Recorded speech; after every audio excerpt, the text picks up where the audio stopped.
கர்த்தர் நல்லவர், அவர் கிருபை என்றும் உள்ளது.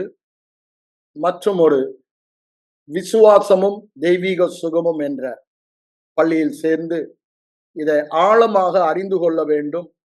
தேவனுடைய சித்தமாகிய வியாதி இல்லாத வாழ்க்கையை, பரலோக வாழ்க்கையை பூமியில் வாழ வேண்டும் என்று வந்திருக்கிற உங்கள் ஒவ்வொருவரையும் ஆண்டவர் உங்கள் இருதயத்தின் விருப்பங்களையும் வாஞ்சைகளையும் நிறைவேற்றுவாராக என்று சொல்லி வாழ்த்தி வரவேற்கிறேன்.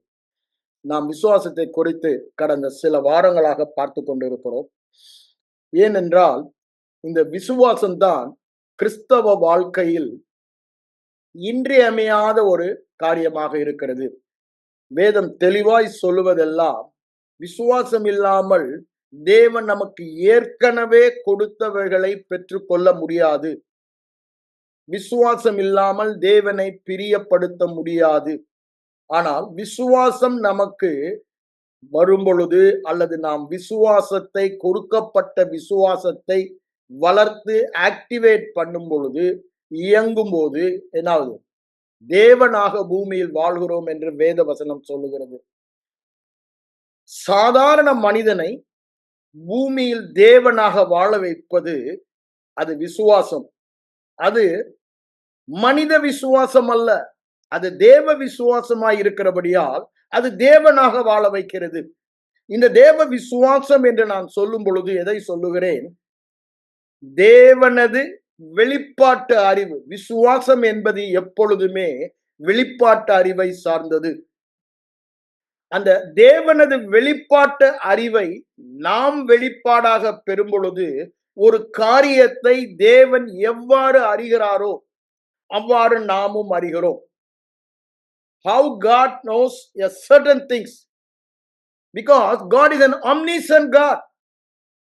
நாம் ஐம்புலன் அறிவினால் மாத்திரம் அநேக காரியங்களை உணர்கிறோம். ஆனால் ஆவி மண்டலத்தில் இருப்பவர்களை பார்ப்பதற்குத்தான் வேத வார்த்தையும் தேவ ஆவியானவரும் நமக்கு கொடுக்கப்பட்டு இருக்கிறார்கள்.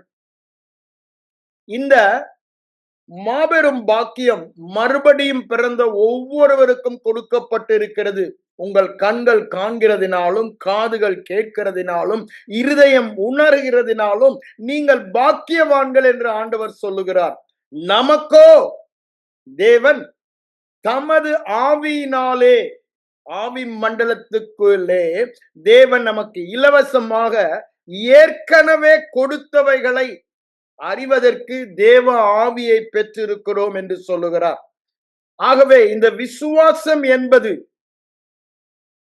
நாம் தேவன் நமக்கு கொடுத்தவைகளை தேவன் அறிகிற விதமாக அறிவதுதான் விசுவாசம். தேவன் எவ்வாறு ஒரு காரியத்தை பார்க்கிறாரோ அவ்வாறு அந்த காரியத்தை நாம் பார்க்கிறோம். தேவன் முகத்தை பார்ப்பவர் அல்ல, மனிதன் முகத்தை பார்ப்பான். அப்படின்னு ஐம்புலன் உணர்வுகளினால் வாழுவான். தேவன் எப்படியா? இருதயம், ஆவி மண்டலத்தை பார்க்கிற தேவன். ஆவியாகிய தேவன் ஆவி மண்டலத்தை பார்க்கிறார். நமக்கு கொடுக்கப்பட்டவைகள் எல்லாம் மறுபிறப்பில் எங்க? ஒருவன் கிறிஸ்துவுக்குள் இருந்தால் புது சிருஷ்டி, பழையவைகள் எல்லாம் ஒளிந்து போயின, எல்லாம் புதிதாயின. We are no more old man in Adam. We are a new creation in Christ. அப்படின்னா என்ன? கிறிஸ்துவாக இருக்கிறோம் ஆவியிலே. கிறிஸ்துவாக இருக்கும் பொழுது நம்முடைய விசுவாசம் என்ன விசுவாசம்? கிறிஸ்துவின் விசுவாசம். நம்முடைய சுகம் என்ன சுகம்? கிறிஸ்துவின் சுகம். நம்முடைய நீதி என்ன நீதி? கிறிஸ்துவின் நீதி. ஆகவேதான் நான் சொல்லுகிறேன், விசுவாசம் என்பது தேவன் ஒரு காரியத்தை எவ்வாறு பார்க்கிறாரோ அவ்வாறு நாம் பார்ப்பதுதான் விசுவாசம். தேவன் பார்க்கிற விதமாக பார்க்கிற ஆவிக்குரிய கண்களை, பிரகாசமுள்ள மனக்கண்களை பெற்றுக்கொள்வதுதான் விசுவாச வாழ்க்கை. கிறிஸ்தவ வாழ்க்கை அது விசுவாச வாழ்க்கை. விசுவாசம் இல்லாமல் கிறிஸ்தவ வாழ்க்கை வாழவே முடியாது. ஏன்? எல்லாமே ஆவி மண்டலத்தில் உள்ளவைகள். தேவன் ஆவி மண்டலத்தில், இயற்கைக்கு அப்பாற்பட்ட அற்புத மண்டலத்தில் நமக்கு கொடுத்திருக்கிறவைகளை இயற்கை மண்டலத்திற்கு, காண்கிற மண்டலத்திற்கு, ஐம்புலன் உணர்வினால் உணர்கிற மண்டலத்திற்கு கொண்டு வருவதுதான் விசுவாசத்தின் வேலை. விசுவாசம் எதையும் பிறப்பிப்பதல்ல. விசுவாசம் தன்னில் தானே எதையுமே செய்ய முடியாது. ஏற்கனவே தேவன் ஆவி மண்டலத்தில் கொடுத்தேன் என்று வார்த்தையில் கூறுகிறாரே, அந்த காணக்கூடாத மண்டலத்தில் இருப்பவைகளை காண்கிற மண்டலத்துக்கு கொண்டு வருவதுதான் விசுவாசம். ஆகவே நான் ஏதோ ஒரு காரியத்தை விசுவாசிக்கிறபடியினால் அது தன்னில் தானே எதையுமே செய்ய முடியாது. நான் திரும்பவும் சொல்லுகிறேன், faith is not a mystical power அப்படின்னு என்னங்க, அது ஒரு மந்திர சக்தி அல்ல. It is not a mystical power. Faith by itself can do nothing. விசுவாசம் தன்னில் தானே எதுவுமே செய்ய முடியாது. ஆனால் விசுவாசம் ஒரு மிகப்பெரிய சக்தி. It's a great force. விசுவாசத்தின் மகத்துவத்தை நாம் அறிந்து கொண்டோமானால் அதை உபயோகப்படுத்தி, just like an instrument, it is not the object, it is an instrument which placed on an object will produce the result. நான் அடிக்கடி சொல்றதுதான், it is not the, இப்ப எலக்ட்ரிசிட்டி பார்க்கிறோம், it is not the power, it is only fan, light, அது மாதிரி ஒரு instrument which bring that power for our usefulness. அதே மாதிரிதான் அந்த வல்லமை எல்லாம் தேவனிடத்திலும், தேவ வார்த்தையிலும், சுவிசேஷத்திலும் இருக்கிறது. தேவ வார்த்தை சொல்லுவதை நம்முடைய வாழ்க்கையிலே அனுபவிக்க வேண்டும். அந்த வல்லமை வெளிப்பட வேண்டும். அதற்குத்தான் விசுவாசம் என்ற இந்த இன்ஸ்ட்ருமெண்ட்டை நாம உபயோகப்படுத்துகிறோம். இப்ப சாதாரணமாக என்ன சொல்லுவாங்க, இப்போ பைலட்ஸ்லாம் இருக்காங்க, ஏரோப்ளேன் இது பண்றவங்க, அவங்க they may not be able to see the landing and take off fully. ஏன்னா full view கிடைக்காது. but they have the instrument. அந்த இன்ஸ்ட்ருமெண்ட் கரெக்டா அவங்களுக்கு, அந்த இன்ஸ்ட்ருமெண்ட்டை பேஸ் பண்ணி தான் அவங்க ஃப்ளை பண்றாங்க. ஃபுல்லாவே அந்த இன்ஸ்ட்ருமெண்ட்ல இட் பீன் ஆட்டோமேஷன்ல எல்லாமே செட் ஆயிருக்கும். they can see everything. same thing with faith. அப்படிதானே? the faith shows everything in the spiritual realm through the power of the Holy Ghost on the word of God. அதனாலதான் நம்ம சொல்றோம், விசுவாசம் தேவ வார்த்தை இல்லாமல் இல்லை. வேத வார்த்தை இல்லாமல் இருக்கிற விசுவாசம் குருட்டு விசுவாசம். அப்படிதானே? இப்ப கன்ல புல்லட்டை போடாம ஷூட் பண்ற மாதிரி இருக்குது, அவ்வளவுதான். என்ன, அங்க வேத ஆப்ஜெக்ட் இல்ல, டம் டம் டம் டம் சொல்லிக்கிட்டே இருந்தா, அடிச்சுக்கிட்டே இருந்தா ஒண்ணுமே நடக்க போறது இல்ல. அந்த பவர் அந்த இதுல இருக்கு, புல்லட்ல தான் இருக்கு. அப்படிதானே? அந்த தோட்டால தான் இருக்கு. அந்த தோட்டா தான் தேவனுடைய வார்த்தை, the object. that object alone does the thing we desire, which we want. அதனாலதான் விசுவாசம் என்ன சொல்றாங்க, டெஃபினேஷன் சொல்லும்போது திரும்ப உங்களுக்கு சொல்றேன். எபிரேயர் 11:1 சொன்னது, நம்பப்படுகிற காரியங்களுக்கு உறுதி கொடுப்பது விசுவாசம். Conviction of things hope for. ஆங்கிலத்துல ஹோப்னா என்ன, எதிர்பார்க்கிற காரியங்களுக்கு ஒரு சப்ஸ்டன்ஸ் அல்லது ஒரு உறுதியை தருவது விசுவாசம் என்று சொல்கிறது. இப்ப நம்ம விசேஷமாக பார்த்து கொண்டிருப்பது என்ன, சுகம், வியாதி இல்லாத வாழ்க்கை நாம் வாழ வேண்டும், மற்றவர்களுக்கு சுகத்தை கடத்த வேண்டும். இதுதான் நம்முடைய நோக்கம், தேவன் நமக்கு கொடுத்த திட்டம். அப்படிதானே? there is going to be a great healing revival in the end time. ஆகவே அந்த ரிவைவல்ல நமக்கு தெளிவாக தெரிய வேண்டியது இந்த விசுவாசத்தை பற்றி. இந்த விசுவாசம் என்பது is not a magical power. அப்படிதானே? அது எந்த பொருளின் மேலே, எதன் மேலே, எந்த நபர் மேலே நாம் விசுவாசம் வைக்கிறோமோ அவருடைய வல்லமையை சார்ந்து அந்த வல்லமை அவிழ்க்கிறது. அததான் ரோமர் 1:16 பவுலடிகளார் என்ன சொல்றாரு? நான் கிறிஸ்துவின் சுவிசேஷத்தை குறித்து வெட்கப்படேன். முன்பு யூதரிலும் கிரேக்கரிலும் விசுவாசிக்கிறவன் எவனாய் இருந்தாலும் அந்த விசுவாசம் என்ன பண்ணுதான்? அந்த சுவிசேஷத்தில் இருந்த வல்லமையை வெளியே கொண்டு வந்து அவன் ரட்சிப்படைவதற்கு, ரட்சிப்பு என்ற பதத்திலே தெய்வீக சுகம், பாதுகாப்பு, நன்மையான காரியங்களை பெறுவது, நல்லதொரு வாழ்க்கை வாழ்வது, சமாதானத்தோடு இருப்பது என்ற எல்லாமே அடங்கி இருக்கிறது. அப்படிதானே? எல்லாமே அடங்கி இருக்கிறது. இப்ப சாதாரணமா அந்த தீமோத்தேயுல நம்ம படிக்கும் போது படிப்போம், பிள்ளை பேற்றினால் அவள் ரட்சிக்கப்படுவாள். அது சேம் பதம் என்னங்க போட்டிருக்கு? அவ பிள்ளை பெற்றாதான் ரட்சிக்கப்படுவான்னு போட்டிருக்கா? பிள்ளைகளை ஒழுங்கா வளர்த்து நல்லா வாழ்ந்தா அந்த நன்மையை பெறுவாள். நன்மையை பெறுவாள் என்ற வேர்ட் தான் சோசோ. அதுதான் அங்க போட்டிருக்கு. அதை சில பேர் எடுத்துட்டு மாற்றி சொல்லுவாங்க. அது பாருங்க, சில இடத்துல என்ன போட்டிருக்கு? ஹீலிங்க்கு அது சேம் சோசோ. பிசாசை துரத்துவது சேம் சோசோ. அதே வார்த்தை, கிரேக்க வார்த்தை உபயோகப்படுத்தப்பட்டுள்ளது, சொட்டோரியோ. அப்ப பாருங்க, இது தெளிவாக நாம் புரிந்து கொள்ள வேண்டும்.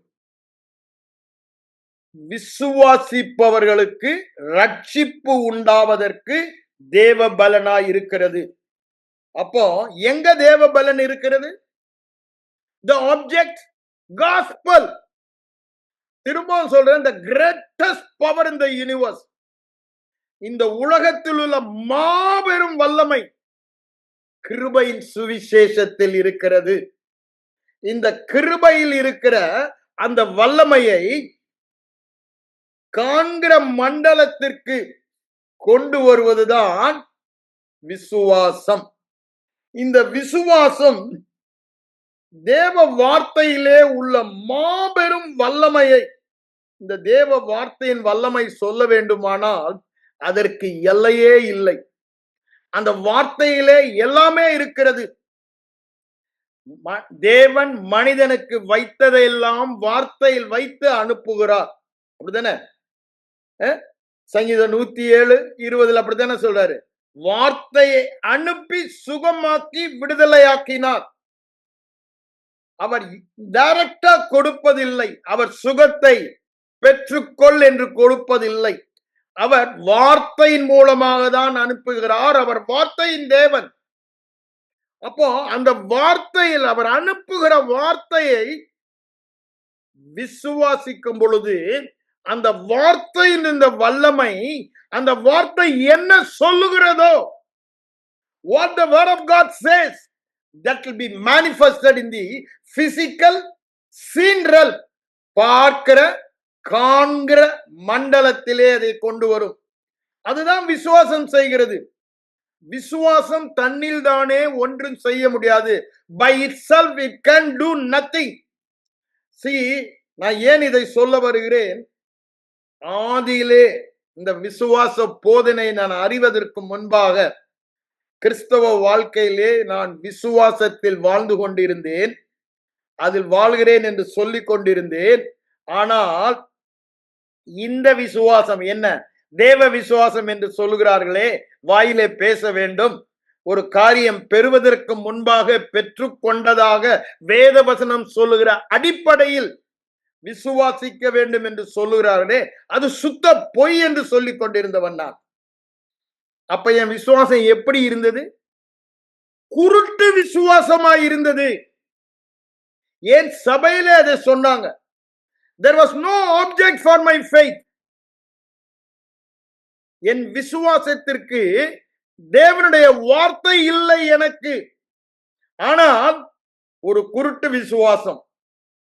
என்ன விசுவாசம்? தேவன் என்னை குணமாக்குவார், தேவன் என்னை குணமாக்குவார். ஒரு நாளிலே தேவன் அதை எனக்கு வெளிப்படுத்தினார்.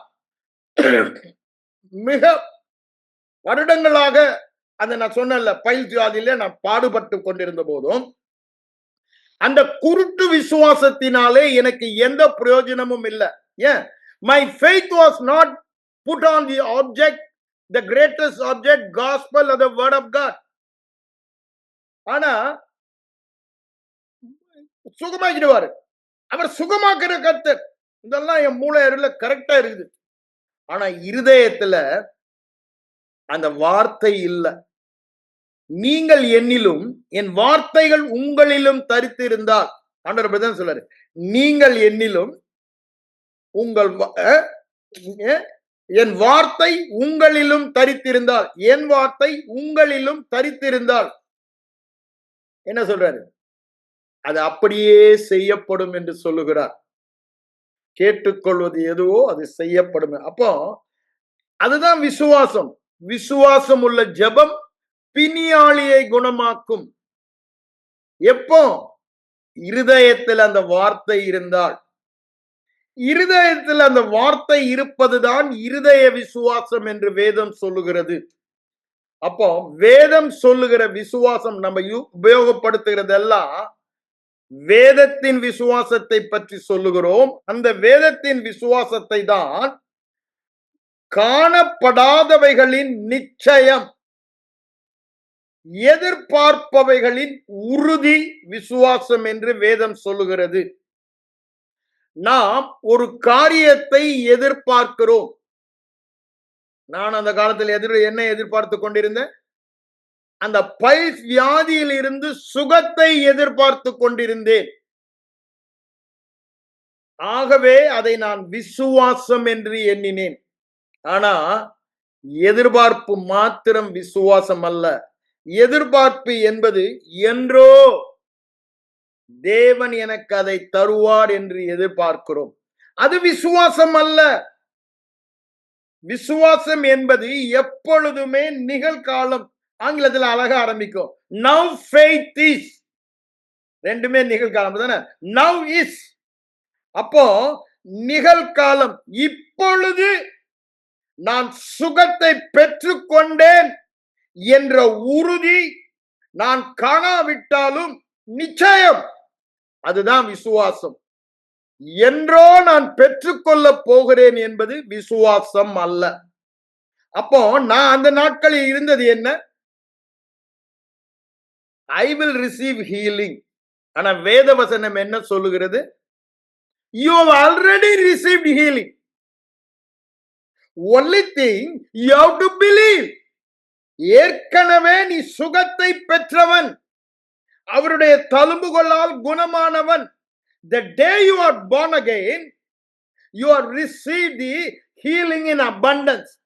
பரிபூரண சுகத்தை பெற்றவன், கிறிஸ்துவின் சுகத்தை பெற்றவன், கிறிஸ்துவின் சுகத்தை உடையவன். ஆனா நம்ம என்ன எதிர்பார்க்கிறோம்? இனிதான் பெறப்போகிறது போல எதிர்பார்த்து கொண்டிருக்கிறோம். ஆகவே அது என்ன ஆகிறது? விசுவாசம் இல்ல. விசுவாசம் இருக்கிறது என்றால் என்ன அர்த்தம்? I have already received the healing. That is faith. I am going to receive healing. It is not faith. It's hope. நாம் எதிர்பார்ப்பது எதிர்காலத்தில் ஏதோ நடைபெற போகிறது, எதிர்காலத்தில் தேவன் எனக்கு எதையோ தரப்போகிறார் என்ற ஆவலோடு காத்திருக்கிற காரியம். அதுதான் கிறிஸ்தவர்கள் எல்லாருமே செய்றாங்க. If you really believe what God's word says, தேவ வார்த்தை என்ன சொல்லுகிறது, அந்த வார்த்தையில் விசுவாசம் வந்தால் நம்முடைய விசுவாசம் எப்படி இருக்கும்? நம்பிக்கை என்னன்னா எதிர்பார்ப்பா இருக்காது. என்னவாக இருக்கும்? எதிர்பார்ப்பு பூரணமடையும் பொழுது விசுவாசத்தை உண்டு பண்ணும். அப்படிதானே? அந்த எதிர்பார்ப்பு பூரணம், நம்பிக்கையின் பூரணம் என்று போடுகிறாங்க எபிரேயர் 6ல வரும் பொழுது. அப்போ அந்த எதிர்பார்ப்பு பூரணப்படுகிறது என்ன? நான் எதிர்பார்த்த காரியத்தை இப்பொழுது நான் பெற்றுக்கொண்டேன். Now I received it now. அதுதான் விசுவாசம். ஆனா அந்த காலத்தில் நான் எதிர்பார்த்ததெல்லாம் என்ன? தெய்வீக சுகம் என் சரீரத்திலே வெளிப்படும். அந்த வியாதியின் அறிகுறிகள் எல்லாம் மறைந்து போகும். ஏன்? நான் விசுவாசிக்கிறேன். தேவன் சுகமாக்குபவர், அவருடைய வார்த்தை சொல்லுகிறது. ஆனால் அந்த வார்த்தை என் இருதயத்திலே இல்லை. இருதயத்தில் தேவ வார்த்தை இல்லை என்றால் விசுவாசம் இல்லை. No word in the heart, no faith in the heart. Why? Word of God is a substance called faith is in word of God. விசுவாசம் என்னும் பொருள் எதுலதான் இருக்கு? தேவ வார்த்தையில தான் இருக்கு. அது தேவ வார்த்தையில தான் இருக்கு. அதனாலதான் பவுலடிகளார் என்ன சொல்றாரு? ரோமர் 10:6ல விசுவாசத்தினால் வரும் நீதி பேசும் என்று 6ஆம் வசனத்துல ஆரம்பித்துட்டு 7 நீ வானத்துக்கு ஏற வேண்டாம், தாழ்வு போக வேண்டாம் சொல்லி சொல்ற. அது உனக்கு சமீபமாய் உன் வாயிலும் உன் இருதயத்திலும் இருக்கிறது. அது நாங்கள் பிரசங்கிக்கிற விசுவாச வார்த்தை என்று சொல்லுகிறார். அப்போ வார்த்தையில் என்ன இருக்கிறது? தேவனுடைய வார்த்தை. அவர் என்னத்தை பிரசங்கித்தார்? சுவிசேஷம் தான், நியாயப்பிரமாணம் இல்ல. நல்லா புரிஞ்சு கொள்ளுங்க. வேதத்தில் உள்ள எல்லா வார்த்தையிலும் விசுவாசம் இருக்கா? இல்ல. நியாயப்பிரமாணம் விசுவாசத்துக்குரியதல்ல என்று கலாத்தியர் 3ல சொல்றாரு பவுலடிகளார். சுவிசேஷம் தான் விசுவாசத்தை உண்டு பண்ணும். கிருபையின் சுவிசேஷம் அதுதான் விசுவாசத்தை உண்டு பண்ணும். அது உண்டு பண்ணும் விசுவாசம் தான் நாம் எதிர்பார்க்கிற காரியங்களை நம்முடைய வாழ்க்கையிலே வெளிப்படுத்தும். அப்ப பாருங்க, விசுவாசிப்பதற்கான பொருளும் விசுவாசித்த காரியத்தை நிறைவேற்றும் வல்லமையும் எபிலிட்டியும் எங்கதான் இருக்கு? தேவனுடைய வார்த்தையில் இருக்கிறது. அதனால்தான் ஆண்டவர் சொல்றாரு, தேவன் தம்முடைய சகல பிரஸ்தாபத்தை பார்க்கிலும் தம்முடைய வார்த்தையை மகிமைப்படுத்தி இருக்கிறார். அப்போ அந்த மகத்துவத்தை, மகிமையை நாமும் மகிமைப்படுத்த வேண்டும். எப்படி மகிமைப்படுத்துகிறோம்? அன்று நான் வியாதியோடு இருக்கும்போது நான் மகிமைப்படுத்தினதெல்லாம் எனக்கு பைல்ஸ் வியாதி, பைல்ஸ் வியாதி, பைல்ஸ் வியாதி. எதை மகிமைப்படுத்துகிறேன்? எதை பேசுகிறேன்? நான் பேசுகிறது அந்த வியாதியை, வியாதியின் ஆக்கியோனாகிய பிசாசை மகிமைப்படுத்துவனாயிருந்தேன். ஆனால் என் ஆவிக்குரிய கண்களை தேவன் திறந்த பொழுது ஒரு உறுதி, ஒரு நிச்சயம் வந்தது. என்ன உறுதி? சுகமானேன். இதுவரை நான் எதிர்பார்த்து கொண்டிருந்தேன். இதுவரை நான் எதிர்பார்த்து கொண்டிருந்தேன். இப்பொழுது நான் எதிர்பார்க்கவில்லை. ஏன்? இருதயத்திலே தேவன் அந்த வசனத்தின் மேல் வெளிப்பாட்டை கொடுத்தார். இன்னொரு சொல்ல வேண்டுமானால், அந்த வசனம் என் இருதயத்துக்குள் சென்று தரித்தது. It was abiding in my heart. அப்படிதானே? இருதயம் வசனத்தினால் நிரப்பப்பட்டது. இல்லது இருதயத்தின் நினைவுகளில் டாமினண்டா இருந்தது என்ன? தேவனுடைய வார்த்தை. இதுவரை என்னுடைய நினைவுகளில் டாமினண்டா இருந்தது என்ன? என் ஐம்புலன் அறிவு சொல்லுகிறது இல்ல, வியாதியா இருக்கிறேன், அது டாமினண்டா இருந்தது. ஆகவே என் இருதயத்தின் நினைவினால் என் வாய் பேசினதெல்லாம் வியாதியா இருக்கிறேன், சுகமடைய போகிறேன், தேவனே என்னை சுகமாக்கும் என்று ஜெபிக்கிறேன். ஆனா அன்று அவ்வாறு நான் ஜெபித்துக் கொண்டிருக்கும் போது, நான் ஏற்கனவே சொன்னதை திரும்ப திரும்ப சொல்வதற்கு காரணம், இந்த விசுவாசத்தை குழப்பம் இல்லாமல் தெளிவாக புரிந்து கொள்ள வேண்டும். தேவன் எனக்கு அந்த அனுபவத்தின் மூலமாக கற்றுத்தந்தார். நான் சொல்றது 92 முதல் என் கண்களை அது வரைக்கும் இந்த விசுவாச போதனைக்கு எதிர்த்து நின்று, இது தவறான போதனை, தேவன் எதை செய்ய விரும்புகிறாரோ சித்தமோ அதை அவர் செய்வார், நாம் போய் அவர் கையை முறுக்க வேணாம், அவரே செய்வார், நாம் வாயில சொல்லி அவரை செய்ய வைக்க முடியாது, நாம் வாயில சொல்றனால அது நடக்காது. இவ்வாறு, அதாவது உள்ளதை உள்ளதென்றும் இல்லதை இல்லது என்றும் சொல்ல வேண்டும் என்று அதை தவறாக வியாக்கியானம் பண்ணி அது தவறான போதனை என்று நானே போதித்துக் கொண்டிருந்தேன். ஏன்? அவ்வாறு நான் போதிக்கப்பட்டிருந்தேன். அவ்வாறு நான் போதிக்கப்பட்டபடியால் தவறான போதனையை கேட்டு தவறான விசுவாச எண்ணம் உள்ளவனாய் இருந்தேன். அதன் விளைவு என்னங்க? என்னால் சுகத்தை பெற்றுக் கொள்ள முடியவில்லை. தேவன் உண்டு பண்ணின பரிபூரண நன்மையில் நான் வாழ முடியவில்லை. ஒரு வித்தியாசம் இல்லாத வாழ்க்கை வாழ்ந்து கொண்டிருந்தேன். ஆனால் அந்த நாளிலே பாருங்க எவ்வளவு அற்புதமா, நான் கென்னடியில் ஒரு புத்தகத்தை படிக்கிறேன். அந்த புத்தகத்தை தொடவே கூடாது என்று என் போதகர் எனக்கு சொல்லி இருந்தார். அந்த காலத்தில் எங்க போதகர் வாக்கு வேத வாக்கு என்று சொல்லுவோம். அது வேதத்தில் இருக்கலாம் பார்க்க மாட்டோம். ஏன்? they were such very very good sincere people. அவங்க பொய் சொல்ல மாட்டாங்க. ஆனா தேவன் இவைகளை எல்லாம் என் கண்களை திறக்கும் பொழுது எந்த மனுஷனும் பொய்யன், தேவன் ஒருவரே சத்தியபரர் என்பதை எனக்கு காண்பித்தார். அப்ப எனக்கு ரொம்ப ஆச்சரியமா இருந்தது. எல்லாமே வேத வசனத்தின்படி இருக்கிறது என்று எண்ணிக்கொண்டிருந்தேன். ஆனால் என் இருதயத்திலே அது விசுவாசத்தை உண்டாக்கவில்லை. என்னுடைய நெக்ஸ்ட் டோர் நெய்பருக்கு போய் நான் ஜெபிக்கிறேன். ஒரு கம்பல்ஷனால, நானா போயில்ல, வேற வழியே இல்லாமல் நான் போகிறேன். ஒரு முதியவர்களை ப்ளீஸ் பண்ணணுமே என்ற ஒரே காரணத்தினால அங்க போய் என்ன பண்ணன்னு தெரியாம, ஆவியானவரே ஆவியானவரே ஆவியானவரேன்னு அவரை கூப்பிடுறேன். எனக்கு ஹெல்ப் பண்ணுங்க ஹெல்ப் பண்ணுங்கன்னு. என்னுடைய முதல் அனுபவம். அப்ப என்னையும் அறியாமல் அந்த புக்ல படித்ததெல்லாம் கிளிப்புள்ள மாதிரி சொல்றேன் அவருக்கு. என்ன சொல்றேன்? எப்படி நீங்க ரட்சிக்கப்பட்டீங்க தம்பின்னு ஆரம்பிக்கிறேன். வேதவசனத்தை சார்ந்து தானே. கண்ணால பாத்தீங்களா? கண்ணால பார்க்கல, தரிசனம் கிடைச்சிச்சா, தூதம் வந்தானா, ஆண்டவருடைய ஆடிபிள் வாய்ஸ் கேட்டுச்சா, இது மாதிரி எல்லாம் ஒரு கேள்வி கேட்டு எப்படி வேதவசன சார்ந்து தானே நம்ம ரட்சிக்கப்பட்டோம். ஆமா, அதே வேதவசனம் தானே இது சொல்லுது. நம்முடைய பாவங்களை சுமந்தது போல வியாதியின் சுமந்தார் அவருடைய தழும்புகளால் எல்லாம் சேர்ந்து தானே போகுது தம்பி. ஏசாயா 53:4-5 படிங்க, மத்தேயு 8:17 படிங்க, 1 பேதுரு 2:24 படிங்க, சங்கீதம் 103:2-3 படிங்கன்னு சொல்லி அவற்றை எல்லாமே அங்க சொல்லி கொண்டு இருக்கிறேன். ஒரு 5-10 நிமிஷம் தான் அதெல்லாம் சொல்லியிருப்பேன். சொல்லிட்டு தம்பி இது நியாயமான்னு கேட்டேன். இது நியாயமான்னு தான் கேட்டேன். இல்லண்ணே, நம்ம எப்படி விசுவாசித்து ரட்சிக்கப்பட்டோமோ அப்படிதான் விசுவாசித்து சுகத்தை பெறணும் வேத வசனத்தை. கரெக்ட், அதுதான் வேத வசனம் சொல்லுது. விசுவாசத்தினால் நீதிமான் சுகம் பிழைப்பான், என்ன சுகமாய் வாழ்வான், நல்லதொரு வாழ்க்கை வாழ்வான்.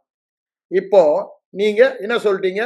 வார்த்தையை சார்ந்து ஏற்றுக்கொள்ள போறீங்க. உங்களால இப்ப நடக்க முடியல, all the joints pain fever எல்லாமே இருக்கு. 15 நாள் ஆச்சு பெட்டை விட்டு நீங்க எழும்பி அவ்வளவு பெயினோட இருக்கீங்க. ஆனா வேத வார்த்தை என்ன சொல்லுது பாருங்க தம்பி. அவர் சிலுவையில் ஏற்றுக்கொண்டார். எப்படி உங்க பாவம் உங்க கணக்கில் இருந்து அவர் கணக்குக்கு போச்சோ, அதே மாதிரி இந்த வியாதி உங்க கணக்கில் இருந்து அவர் கணக்குக்கு போயிடுச்சு தம்பின்னு. ஆமாண்ண, வேதவசனம் சொல்றபடினால நானும் அதை ஏற்றுக்கொள்கிறேன். அதுவும் இல்லாம வேதம் அவருடைய தழும்புகளால் குணம் மானீர்கள் என்று சொல்லுகிறது. நீங்க குணமாக போவதில்லை, ஏற்கனவே குணமாகிவிட்டல் என்று சொல்ற. ஆமாண்ண, வேதவசனத்தின் படி சரிதான ஒத்துக்கிறேன். அப்ப நம்ம 2 பேருமே இதுல ஒருமனப்படுறோமே, ஜெபிச்சிருவோமே. ஒருமன ஜெபத்துக்கு பதில் பண்ணு உடனே ஒரே வார்த்தையில, ஆண்டவரே நானும் இந்த தம்பியும் சேர்ந்து 2000 வருடங்களுக்கு முன்பாக எங்களை பாவங்களை சுமந்தீங்கல்ல, அதை நாங்க விசுவாசித்து நாங்க பாவம் மன்னிக்கப்பட்டவர்களாக உங்களுடைய பிள்ளைகளானோமே, அதே மாதிரி இன்று 2000 வருடங்களுக்கு முன்பாக இந்த தம்பியின் வியாதியை நீங்க ஏற்றுக்கொண்டு நீங்கப்பட்ட காயங்களால் சுகமாக்கிட்டீங்க. அதை அப்படியே நாங்க விசுவாசித்து ஏற்றுக்கொள்கிறோம், உமக்கு நன்றின்னு சொல்லிட்டு தான் வந்தேன். வேற ஒரு பெரிய ஜெபமும் பண்ணல, எந்த கமாண்ட் பண்ணல, வியாதியே போ சுகமேவா எதுவுமே சொல்லல. ஆனா எதையும் கட்டலை, எதையும் கட்டவழ்க்கல. அடுத்த நாள் காலையில அந்த ஆண்டி வராங்க, சுகமாயிட்டாங்க. ஏன் இதை நான் சொல்ல வரேன்? எப்படி அந்த தம்பி சுகமானா? விசுவாசம். ஸ்திரீயே, உன் விசுவாசம் உன்னை ரட்சித்தது. அப்படித்தானே ஆண்டவர் சொல்றாரு. உன் விசுவாசம் உன்னை மத்தேயு 9:22 பெரும்பாலுள்ள ஸ்திரீயை சொல்றாரு. மார்க் 4:29 சொல்வதை பார்க்கலாம். இப்போ இந்த சகோதரனை ரட்சித்தது இது அவருடைய விசுவாசம். எதன் மேல் உள்ள விசுவாசம்? வேத வார்த்தையை கேட்டார். What he was doing, he was hearing the word. What I was doing, I was teaching him God's healing words from the Bible. இல்ல ஐசாயா 53, ஏசாயா 53 4 5 சொல்றேன், மத்தேயு 8 14, 1 பேதுரு 2 24, சங்கீதம் 103 2 3 இதை சொல்லும் போது எதுல இருந்து சொல்றேன்? வேத வசனத்திலிருந்து சுகத்தை பற்றி சொல்லுகிறது, அல்லது அவன் வியாதியை பற்றி தேவன் என்ன சொல்லுகிறார், அல்லது அதை தேவன் எவ்வாறு பார்க்கிறார், தேவனுடைய விசுவாசம் என்ன, அதை குறித்த தேவனுடைய அறிவு என்ன, அவன் ஆவியிலே என்னவாக இருக்கிறான் என்று தேவன் பார்க்கிறார். அததான் சொன்னேன். அதை கேட்கும் பொழுது என்னாச்சு? விசுவாசம் வந்தது. ரோமர் 10:17 அப்படித்தானே சொல்றது. அவர்கள் கேட்காவிட்டால் எப்படி விசுவாசிப்பார்கள்? 14 சொல்றாரு. 17 வரும்போது கேட்பதினால் விசுவாசம் வரும், கேட்பது தேவனுடைய வார்த்தையினால் என்று சொல்லுகிறார். அப்போ அவன் கேட்டதெல்லாம் அங்க தேவனுடைய வார்த்தை. இது மாறாத பிரமாணம். விசுவாசம் என்பது தேவ ராஜ்யத்தில் தேவனுடைய பிரமாணம். தேவ பிரமாணம் விசுவாசத்தினால்தான் எல்லாவற்றையும் நாம் பெற்றுக்கொள்ள முடியும். நாம் என்ன விசுவாசிக்கிறோமோ அதை தான் பெற்றுக்கொள்ளுவோம். பெற்றுக்கொள்வோம் என்ன? அதை வெளியே நம்முடைய வாழ்க்கையில அனுபவிப்போம். உன் விசுவாசத்தின்படி உனக்கு ஆக கடவது. மத்தேயு 9:29 சொல்றாரு. நூற்றுக்கு அதிபதியை பார்த்தாங்க. மத்தேயு 8:13 சொல்வதை நம்ம பார்க்கிறோம். அப்ப பாருங்க, ரொம்ப கிளியரா தெரிகிறது. It's a law. அந்த தம்பி நான் போய் ஜெபித்ததுனால சுகம் பெறல. எதனால? அந்த பிரமாணத்தை இயக்கினோம். போன வாரமே நான் சொன்னேன், பெரிய தாசர்கள், தேவ தாசர்கள், தேவனுக்காக வைராக்கியமாய் வாழ்ந்தவர்கள், அரும் பெரும் காரியங்களை செய்தவர்கள், தங்களுடைய வாழ்க்கையிலே வியாதியிலே சாகும் பொழுது நமக்கு எல்லாத்துக்கும் ஒரு கேள்வி வருது. இந்த வார்த்தை உண்மையானால் ஏன் இவருடைய வாழ்க்கையில்? ஒன்றைதான் நான் சொல்ல விரும்புவேன். என்ன?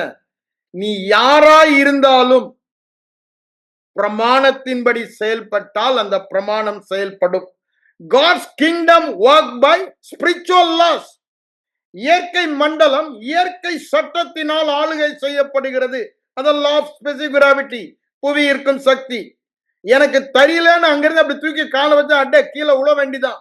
ஏன்? புவி இழுத்துடும், பூமி இழுத்துடும். The gravity force is there. அது தெரியுது தெரியல. எலக்ட்ரிசிட்டி பவர், அதுல ஒரு லா, அப்படிதானே? அந்த சட்டத்தின்படிதான் அதை ஹேண்டில் பண்ணா அதோடைய நன்மை நாம் பெறலாம்.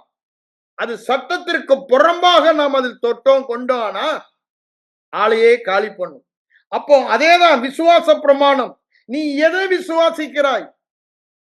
உன்னுடைய விசுவாசம் ஐம்புலன் உணர்வை சார்ந்து நான் வியாதி உள்ளவன், வியாதி உள்ளவன், வியாதி உள்ளவன் என்று கேட்டுக்கொண்டே இருந்து, பேசிக்கொண்டே இருந்து, இருதயத்தை நிரப்பி இருதய நிறைவினால் திரும்பவும் பேசிக்கொண்டிருந்தா அதுதான் இருக்கும் உன் விசுவாசம். உன் விசுவாசம். அப்ப அன்னைக்கு என்னுடைய விசுவாசம் என்னவா இருந்தது? எனக்கு பைல்ஸ் வியாதி இருக்கிறது. என்னுடைய விசுவாசம் அதை பார்த்த பின்பு தேவன் என்னை சுகமாக்கினார் என்று சபையிலே போய் சாட்சி சொல்லுவேன். எது?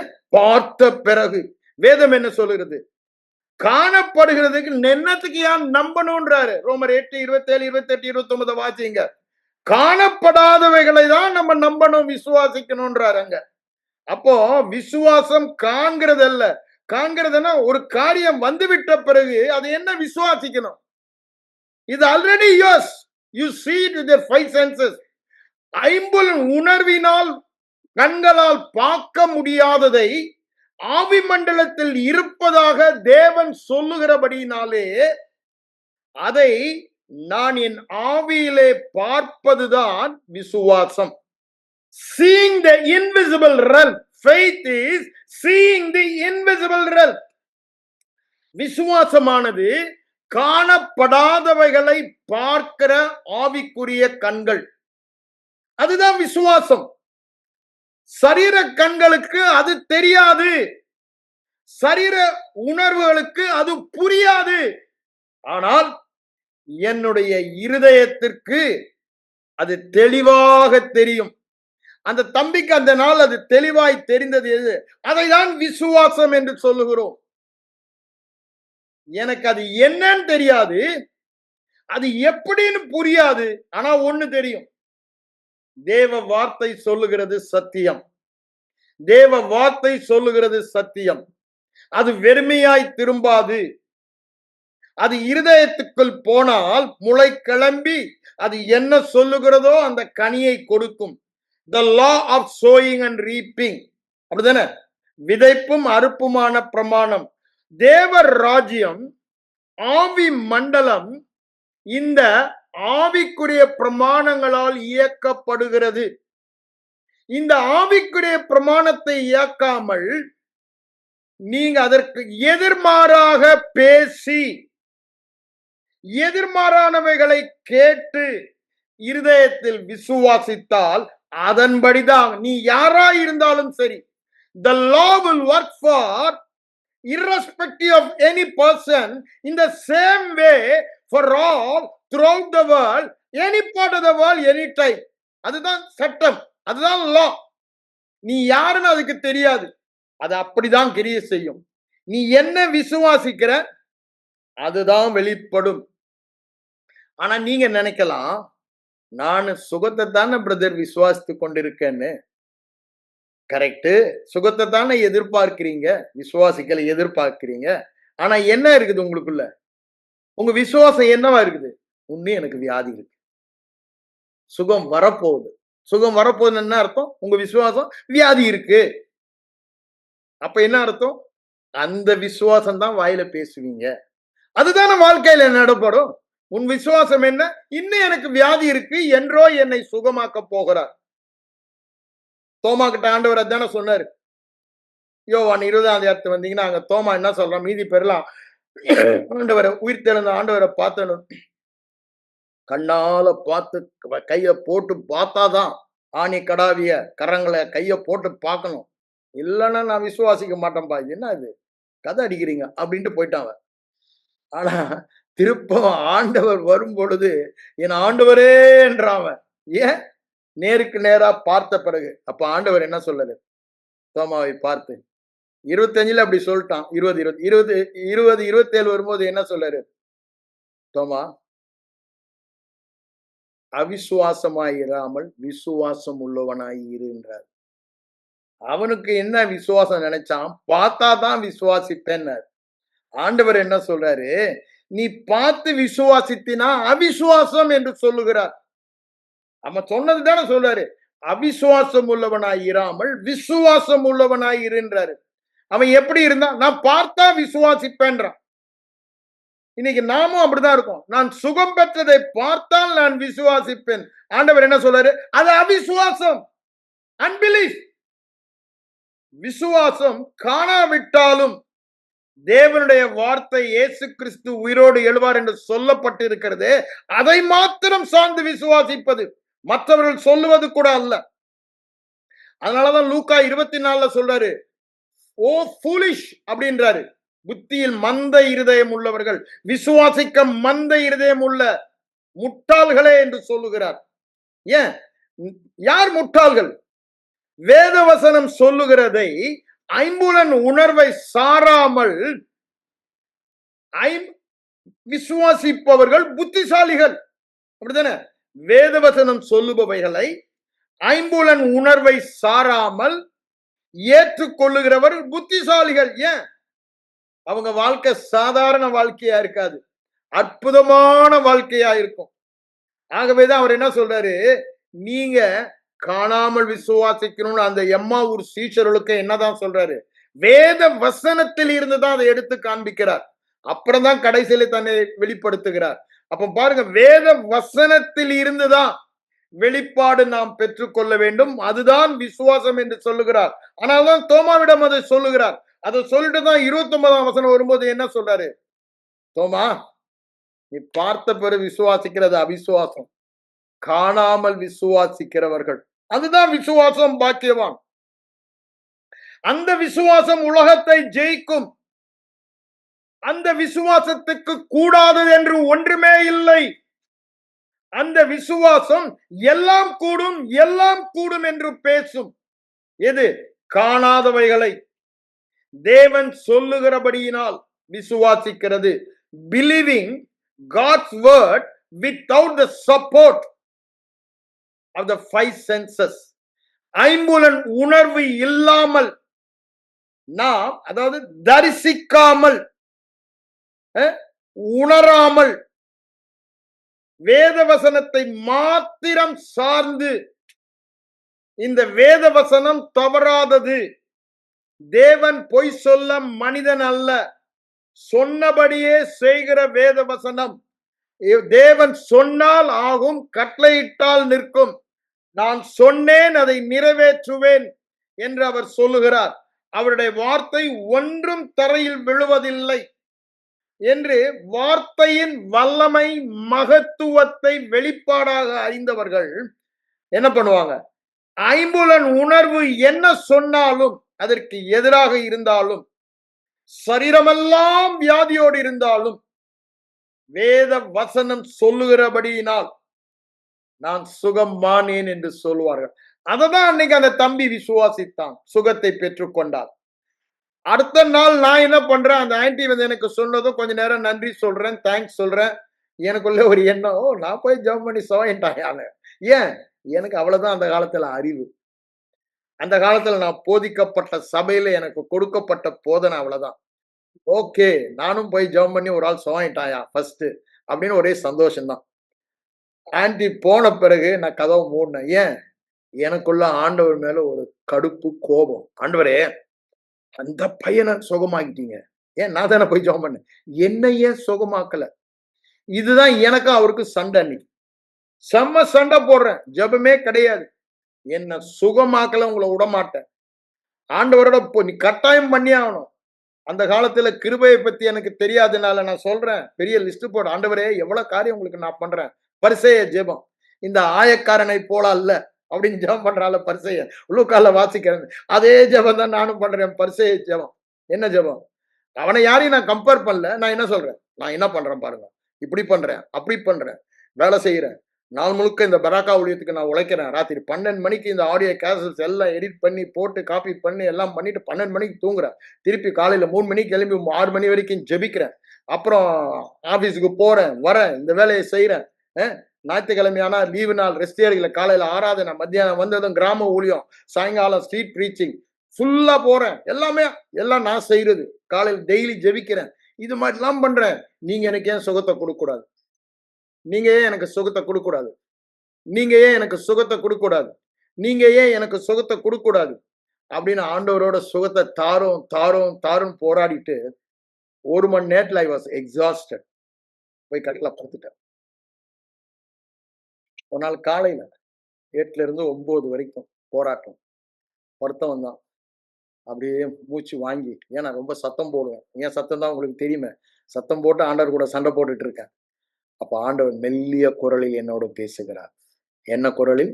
மெல்லிய குரல், சைலண்ட் வாய்ஸ், ஆடிபிள் வாய்ஸ் இல்ல, silent voice in my spirit which I was able to discern it very correctly.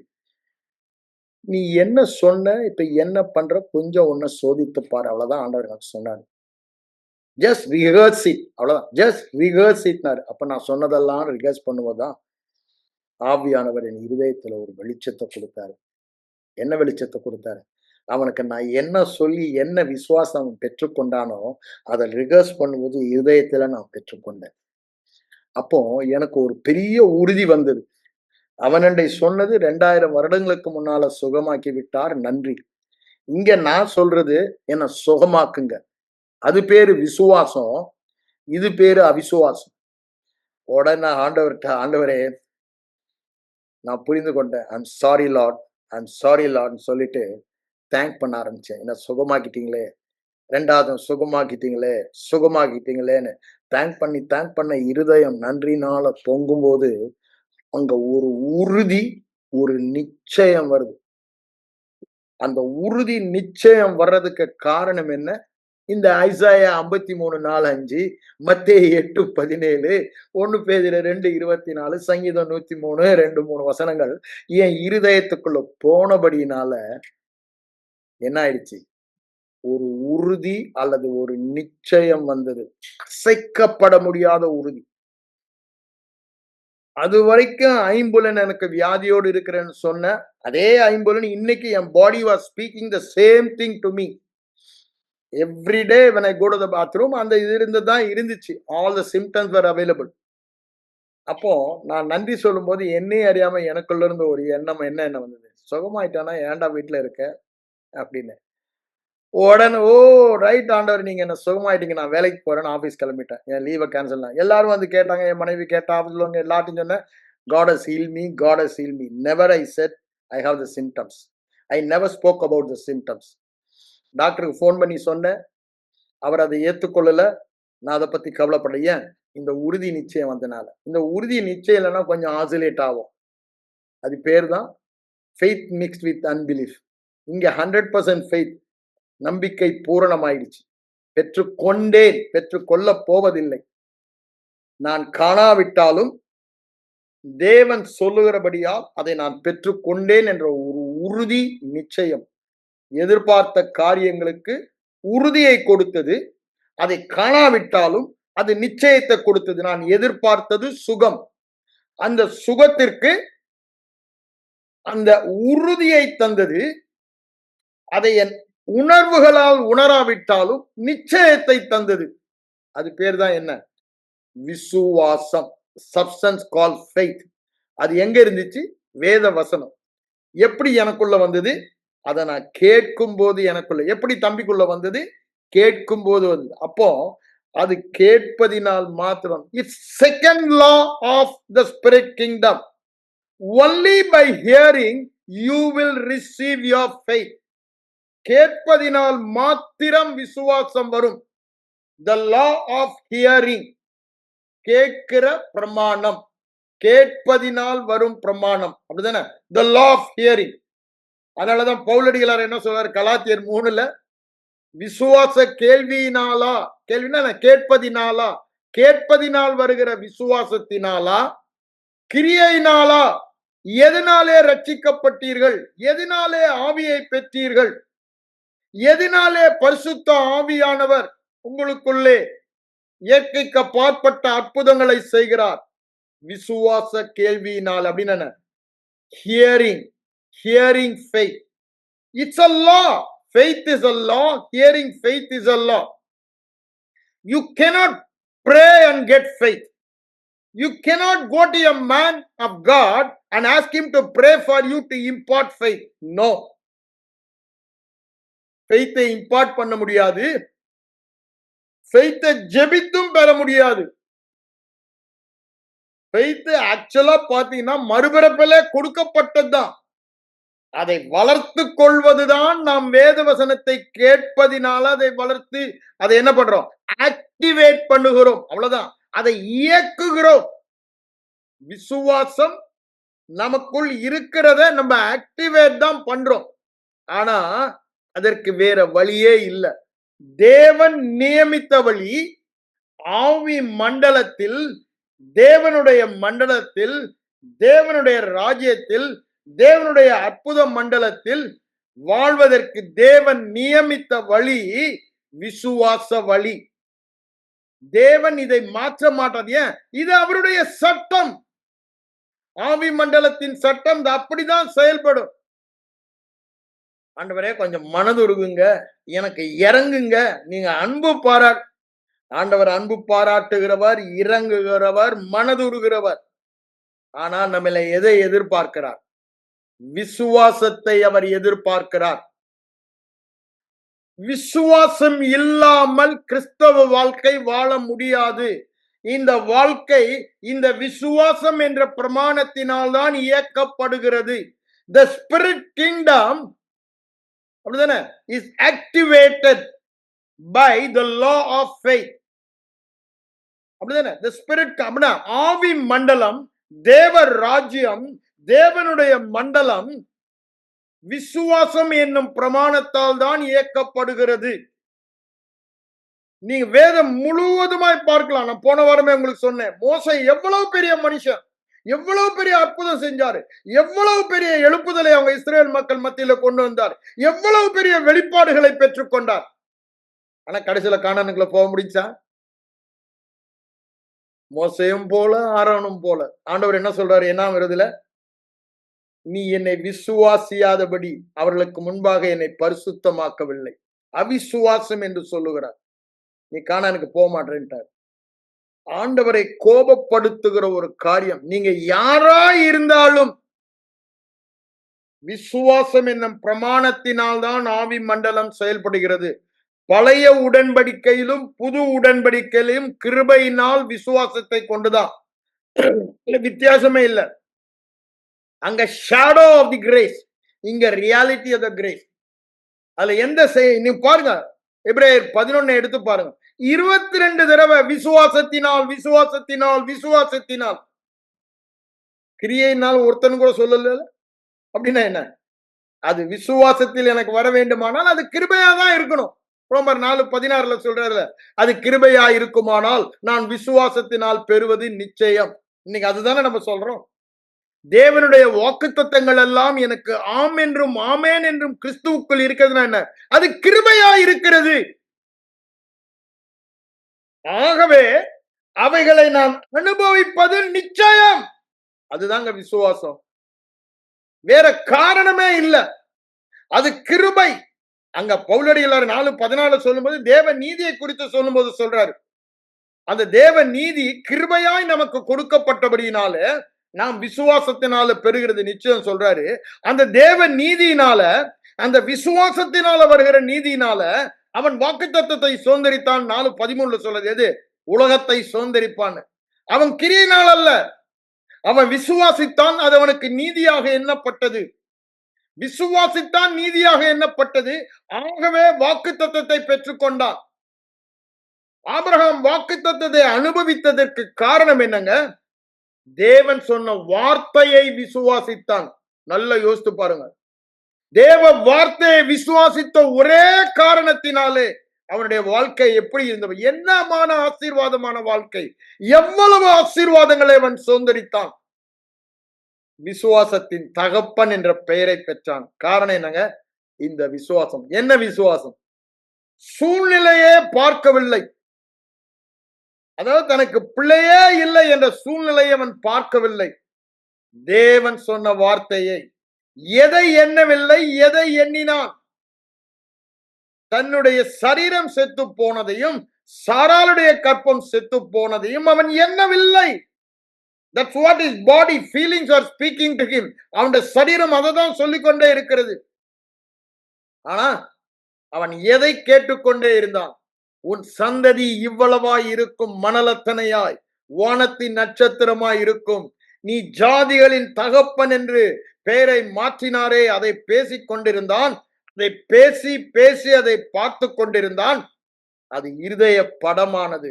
ஆகவேதான் சரீரம் சத்து போனதை அப்படின்னு ஒரு உறுதி, அவிசுவாசமாய் சந்தேகப்படாமல் முழு நிச்சயமாய் நம்பி, முழு நிச்சயம் வந்தது.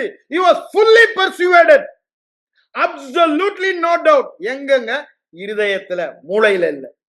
It is not mental assessment. It is in the heart. ஆகவே அவன் என்ன பண்ணான்? தேவனை மகிமைப்படுத்தாத. ஏன்? இருதயத்துல உறுதி வந்து நான் சொன்ன ஆட்டோமேட்டிக்கா என்னை அறியாம நான் நன்றி சொல்ல ஆரம்பிச்சேன்னு. அதுதாங்க கிறிஸ்தவ வாழ்க்கை. அதுதான் கிறிஸ்தவ வாழ்க்கை. விசுவாசமானது விசுவாசமானது எதிர்பார்ப்பவைகளின் உறுதி, காணப்படாதவைகளின் நிச்சயம். இந்த விசுவாசம் தேவனுடைய வார்த்தையில் இருக்கிறது. இந்த தேவனுடைய வார்த்தையை கேட்கும் பொழுது அது இருதயத்துக்குள் செல்லுகிறது. ஆகவேதான் இது கேட்கிற விசுவாசம் என்று வேதம் சொல்லுகிறது. இந்த கேட்கிற விசுவாசம், கேட்பதினால் வருகிற விசுவாசம், அதுவும் ஒரு பிரமாணம் என்று சொன்னேன். அந்த கேட்கிற லா ஆஃப் ஹியரிங் வந்துருச்சுன்னா அந்த விசுவாசம் செயல்படுது. எப்படிதான்? இருதயத்துல ஒரு உறுதி, நிச்சயம், சந்தோஷம். அதற்கப்புறம் ஒரு ஆங்ஸைட்டி இல்ல, ஒரு பயம் இல்ல, ஒரு அதைரியம் இல்ல. அப்படிதானே? Total boldness. நான் என்ன பண்ண அன்னைக்கு அந்த வாரம் அவுட்ரீச் போகும்போது பாஸ் திடீர்னு பிளானே பண்ணல, சாட்சி சொல்லுங்கன்ட்டாரு. அதுக்கப்புறம் நான் மெசேஜ் கொடுக்குறேன், சந்திரசிங் வாங்கன்னு கூப்பிட்டாரு. நான் சொன்னேன், அந்த காலம் வந்து பாஸ் சொல்லிட்டா தட்டக்கூடாது, போயிடணும். ஏறி நின்னாச்சு, சாட்சியை சொல்லியாச்சு.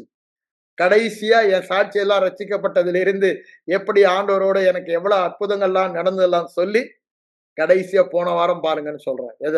இந்த பைல்ஸ்ல ஆண்டவர் சுகமாயிட்டாரு. ஆனா உள்ளுக்குள்ள ஒரு பெரிய போராட்டம், சண்டை எனக்குள்ள. பொய் சொல்றேன், பொய் சொல்றேன், பொய் சொல்றேன். ஏன் அதுதானே நான் சொல்லிக்கிட்டு இருந்தேன் எல்லாரையும். பொய் சொல்ல வைக்கிறீங்க, பொய் சொல்ல வைக்கிறீங்கன்னு. இப்ப அதே பிசா அதை எடுத்து எனக்கு போடுறான். அந்த பிளேட்டை திருப்பி போட்டான்.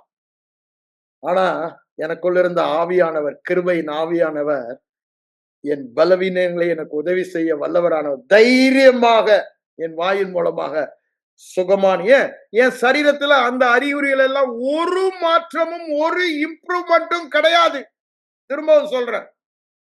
ஆனா இருதயத்துல ஒரு உறுதி. ஐம்புலன் உணர்வுல, என் மூளை அறிவுல ஒரு வித்தியாசம் இல்லை. எனக்கு ஒன்றும் புரியல. ஆனா ஒன்று நன்றாக தெரியும், நான் சுகத்தை பெற்றுவிட்டேன் என்ற ஒரு உறுதி, நிச்சயம், விசுவாசம் என் இருதயத்தில் இந்த வேத வசனத்தினால் எனக்கு வந்தது. அடுத்த நாள் சுகத்தை சரீரத்துல கண் கூறாக காண்கிற மண்டலம் என்ன பண்ணிச்சு? விசுவாசம் காணப்படாத மண்டலத்தில் ஆவியில் இருந்த தெய்வீக சுகத்தை காண்கிற மண்டலத்துக்கு கொண்டு வந்தது. இப்பொழுது என் சரீர மண்டலத்திலே நான் காண்கிறேன். ஆனா நான் கலிகூர்ந்தது எப்போ? அந்த விசுவாசம் வந்தபோது. சாட்சி சொன்னது எப்போ? அந்த விசுவாசத்தினாலே சாட்சி சொல்லுகிறேன். ஆனா உலகம் என்ன சொல்லும்? நானே சொன்னதை சொல்லும். பொய் சொல்றான்னு சொல்லும். பொய் சொல்றான். பொய் இல்லங்க. தேவன் சொல்லுவதை திரும்பி சொல்லுவது என்ன? சத்தியம். சத்திய தேவன் சொல்லுகிறது சத்தியம். சத்திய தேவன் சொல்லுகிறதை திரும்பி நான் சொல்லும் போது சத்தியத்தை பேசுகிறேன். சத்தியத்துக்கு விரோதமாக பொய் சொல்லாதிருங்கள். யாக்கோபு சொல்றார்ல. அப்போ சத்தியம் என்ன சொல்லுகிறது? குணமானீர்கள், அவர் சுமந்தார். அப்போ அதற்கு விரோதமாக இன்னும் எனக்கு பைல்ஸ் இருக்கு, சபையார் எல்லாரும் ஜெபிங்கன்னு சொன்னா பொய் சொல்றேன் அப்படிதான் அவர் சொல்றாரு. சத்தியத்துக்கு விரோதமாக சொல்லுவதெல்லாம் பொய். அதனாலதான் திரும்ப நான் அன்னைக்கு காலத்துல கத்துக்கிட்டது என்ன? எந்த மனுஷனும் பொய்யன், தேவன் ஒருவரே சத்தியபரர். அப்போ என் ஐம்புலன் சொல்லுவதெல்லாம் பொய். நான் அப்படியே சொன்னேன். Yes, it's a fact. To my five senses, it's very real. But to my spirit, I am a spirit man. To my spirit man, God's word is real, not what my five senses says. My body says, I am sick.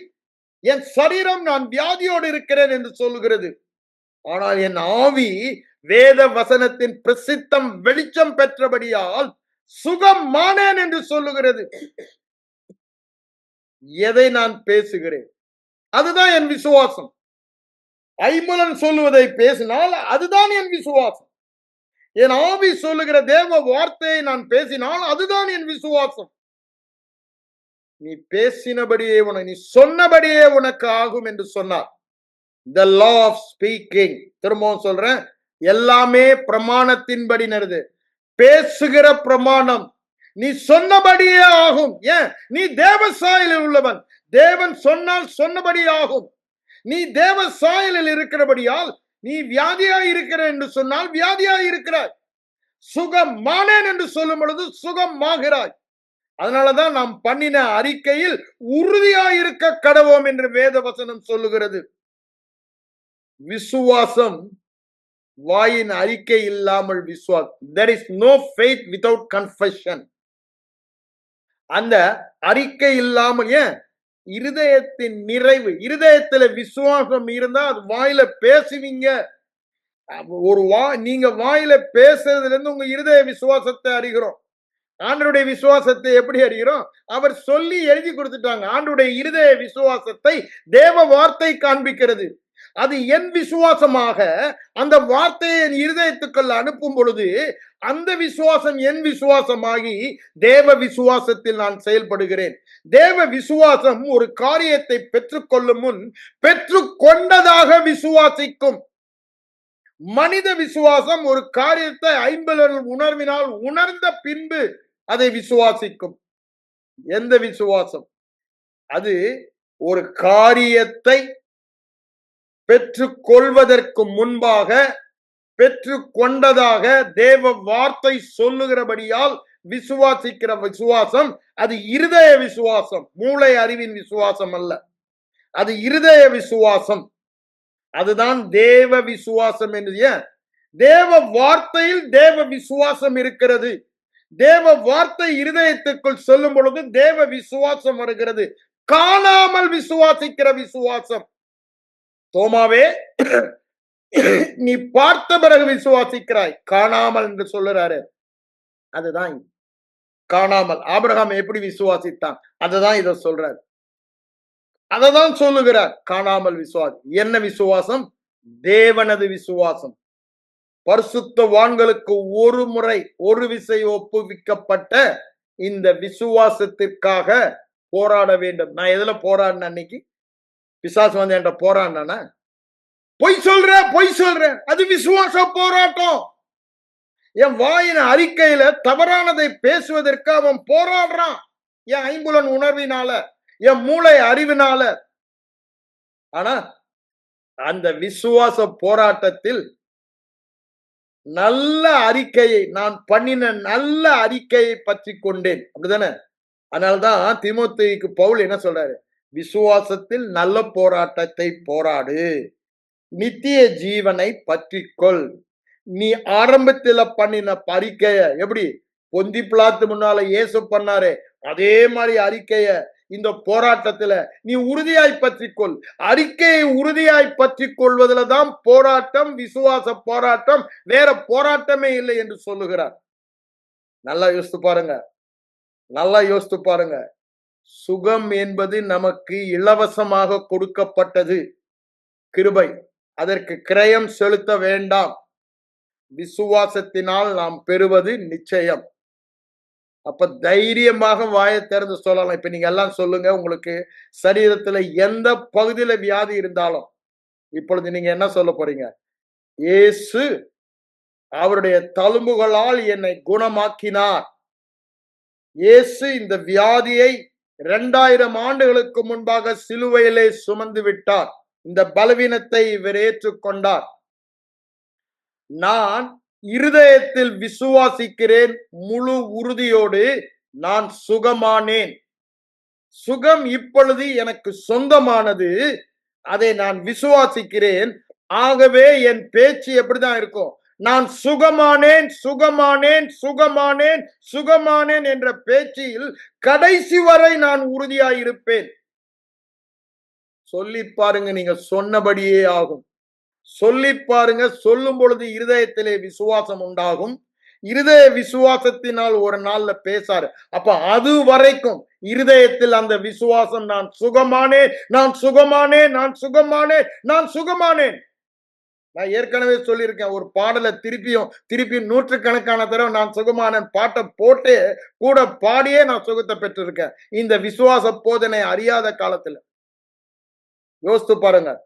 The power of our confession, which creates faith power in our heart, which in turn produce what the word says in our external seen realm. அதுடைய வல்லமையை புரிந்து கொள்ளுங்க. அப்போ நம்ம எதுல ஜாக்கிரதையா இருக்கணும்? தேவ வார்த்தை, தேவன் இந்த காரிய என்ன சூழ்நிலையா இருக்கலாம் உங்க வாழ்க்கையில, உங்களுக்கு முன்னாடி எதிர்த்து நிக்கிற சூழ்நிலை, நீங்க விரும்புறதுக்கு விரோதமாய் இருக்கிற சூழ்நிலை, சவால்கள், தேவன் என்ன சொல்ல அந்த வார்த்தையை வாயில வச்சு பேச, அதுதாங்க விசுவாசம். அப்படிதான் விசுவாசம் வரும். பேசுவதினால் கேட்பதினால் வருகிறது. அந்த விசுவாசத்தின் நிறைவினால் பேசும் பொழுது அது வெளிப்படுகிறது. விசுவாசம் உருவாவதும் வார்த்தையை பேசுவதுதான். அந்த உருவான விசுவாசத்தை வெளியே நம்ம அவிழ்த்து விடுவதும் வாயில் வார்த்தையினால் பேசுவதனால்தான். அப்போ ஒரு உறுதியான தீர்மானம் இன்னைக்கு எடுப்போம். நாங்க தேவ வார்த்தைக்கு எதிராக ஒரு வார்த்தையும் பேச மாட்டோம். ஒரு வார்த்தையும் எதிராக பேச மாட்டோம். அவர் ஆல் திங்ஸ் பாசிபிள் சொன்னால் நானும் ஆல் திங்ஸ் முடியாதுன்னு சொல்ல மாட்டேன். அவர் சுகமானார் என்று சொன்னால் நானும் சுகமானேன்னு தான் சொல்லுவேன். வியாதியோடு டாக்டர்கிட்ட சொல்லுங்க, நான் வானன்னு சொல்லல. அதை பத்தி நான் சொல்ல வரல. நாம் சாதாரணமாக பேசும் பொழுது நாம் என்ன பேசுகிறோம்? அவைகளினால் கட்டப்படுகிறோம், அவைகளினால் அவிழ்க்கப்படுகிறோம். கண்களை மூடி ஜெபிப்போம். எங்கள் அன்பின் பரலோக பிதாவே, இந்த இரவு வேளைக்காக உம்மை நன்றியோடு உம்மை ஸ்தோத்திரிக்கிறோம் ஆண்டவரே. திரும்பவுமாக நீர் இந்த சாட்சியின் மூலமாக இந்த விசுவாசத்தை விளக்கி சொல்ல ஒரு கிருபையை தந்தீர். அதில் உம்முடைய நோக்கத்தை நீ நிறைவேற்றுகிறீர். வந்த ஒவ்வொருவரும் ஆண்டவரே இந்த விசுவாசத்தை தெளிவாய் அறிந்து கொண்டு ஒரு வெளிப்பாடாக பெற்றுக்கொண்டு இந்த கிறிஸ்தவ விசுவாச வெற்றி வாழ்க்கை வாழ ஆவியானவர் ஒவ்வொருவருக்கும் இந்த விசுவாசத்தை குறித்த மன தெளிவை, பிரகாசமுள்ள மனக்கண்களை உண்டாக்குவீராக என்று நான் ஜெபிக்கிறேன். அவர்கள் வருகிற நாட்களில் வியாதியே இல்லாத சுகத்தில் வாழ்வார்கள் என்று இயேசுவின் நாமத்தில் நான் சொல்லுகிறேன். இந்த நாளிலே அவர்கள் எதை விசுவாசித்தார்களோ அது அப்படியே அவர்களுக்கு நடைபெறுகிறது என்று நான் பேசுகிறேன். அவர்கள் விசுவாசித்தபடி அவர்களுக்கு ஆகிறது என்று நீங்க சொன்ன வார்த்தையை நான் சொல்லுகிறேன்.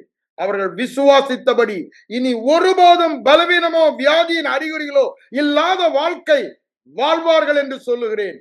அவர்கள் இன்று எடுத்த இந்த தீர்மானம் தேவ வார்த்தைக்கு விரோதமாக பேச மாட்டேன் என்பதில் உறுதியாய் இருப்பார்களாக.